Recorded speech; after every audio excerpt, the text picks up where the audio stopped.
back to Accra from Lagos. I'm gonna miss Lagos, but I'll be back in March. Looking forward to it.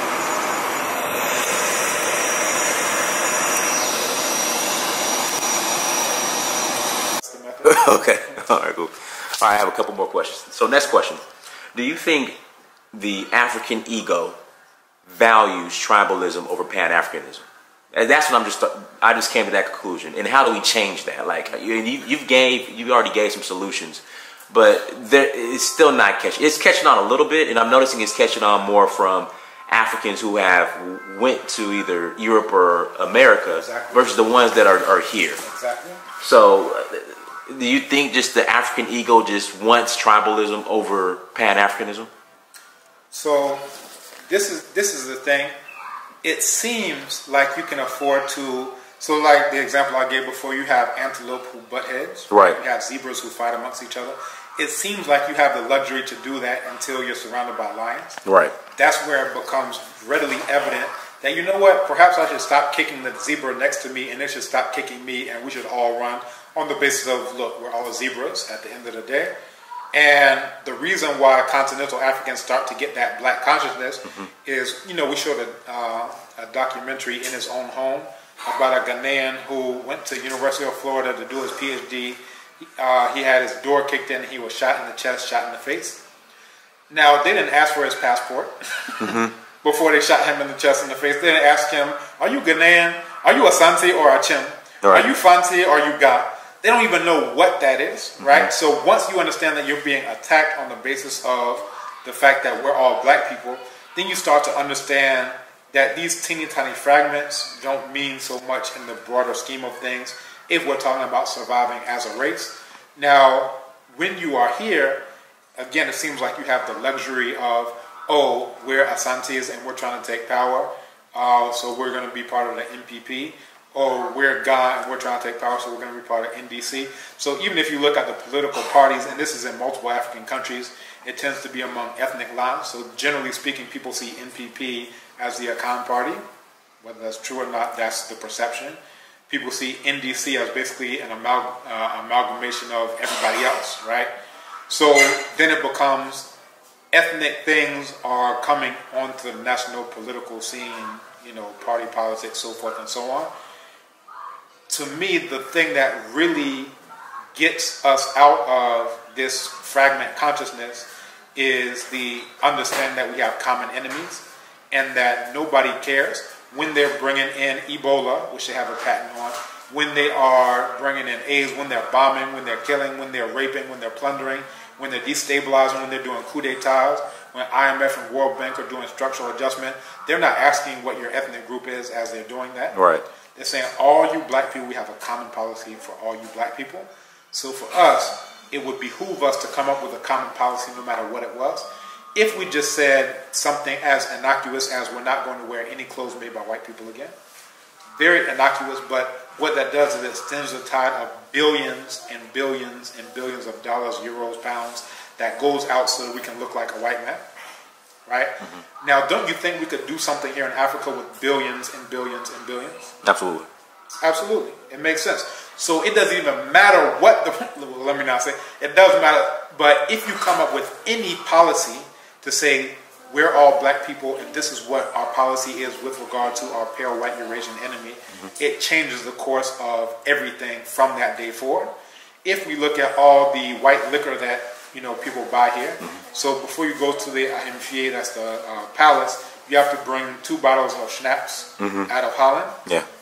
So you go to Holland. Can I stop you right there? I asked, we were doing libations or a ritual back when I was in Yoruba land. Right. And I asked this specific question. The alcohol that we're using for these rituals, are these coming from black-owned companies? And they said some of it was, some of it wasn't. But I asked that the question, like, why are we using white-owned companies' alcohol to do African... Interact with your own ancestors. You can't talk to your ancestors unless you make a pit stop in Holland somewhere. Now you can talk to your ancestors. Good boy. It's like, how insane is this? Right. So now, if we look at that situation, let's just... And this is something that seems very innocuous. This isn't, you know, World War III. It's just like, we're not going to buy any white liquor. So every single time you go to the palace, you're supposed to bring 2 bottles of schnapps. Where from that? So if And I said, can we use palm wine? So I just went to a ritual. I brought 2 bottles of palm wine. I brought an explanation with it. Right. I said, oh yeah, it makes sense because people aren't thinking about right. like this is tradition.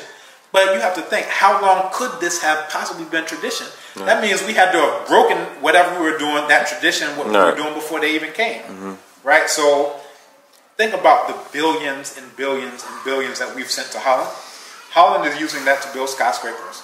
Holland is, or Netherlands, whatever you call this thing, they're using this to pave their roads. They're using this to supply electricity. They're using this for social welfare, whatever they're using it for.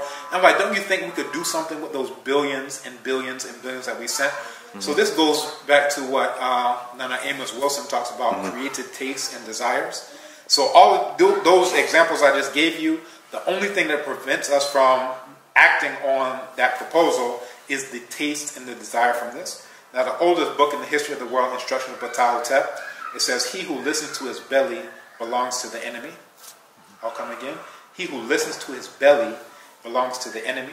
That means if someone can create a taste in you for this particular type of thing, then they're the only ones who can fulfill that taste. Guess what? You belong to them because you have to go to them to fulfill that taste. I'll go ahead.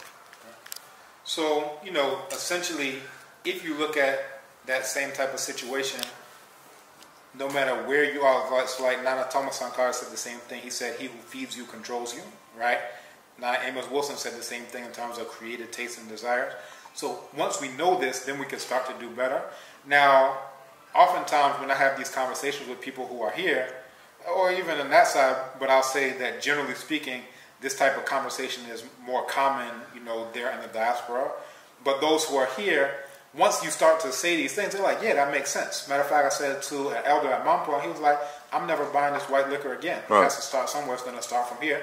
Now, imagine if, you know, I was just sitting over in Whiteville, so-called America, and saying, oh, the people on the continent, they don't get it. Meanwhile, I'm just sitting over there aiding and abetting the enemy, financing my oppressor, and as long as they give me a Walmart and internet, you know, I'm cool. That's the hush money.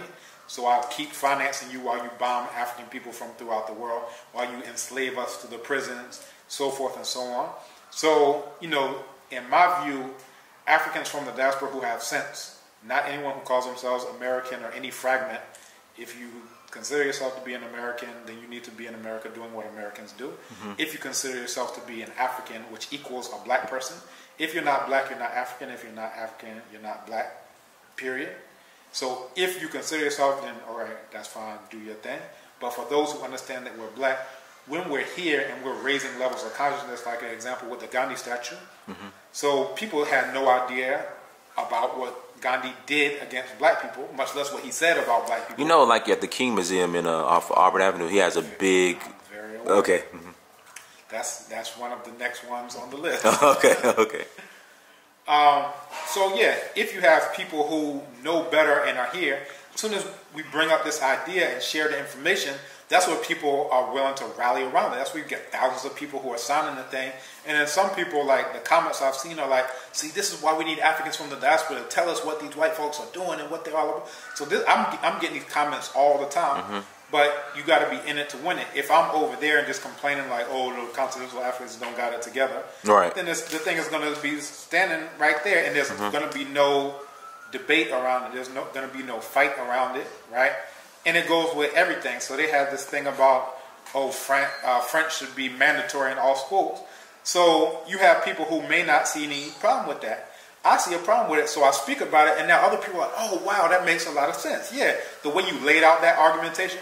Why? Because I know that these pale white Eurasians are our enemies and have been our enemies for at least 5,000 years of recorded history.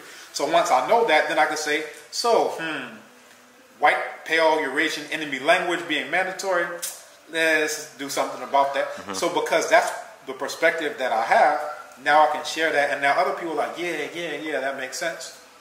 And I really think that that's what has to go on. So continental Africans who go there, that's where they start to, generally speaking, get some level of Pan-African black consciousness. When they're here, they think that, okay, I can afford to say I'm this fragment and you're that fragment, let's fight. That don't work over there because nobody cares what your fragment is. If you're black, you get the same treatment as all the other black people.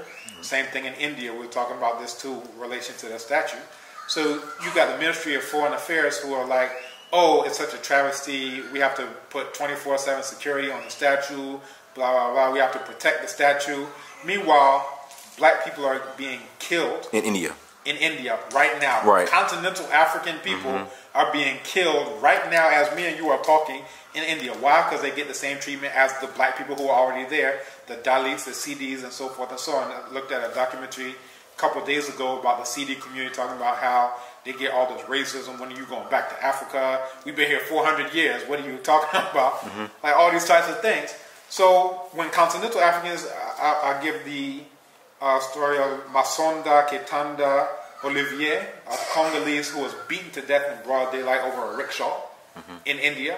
Why? Because that's what happens to the black people who've been there for the last couple, however many untold centuries, who've been getting beaten, raped, burned alive, dismembered. So for me, I have solidarity with black people regardless of location.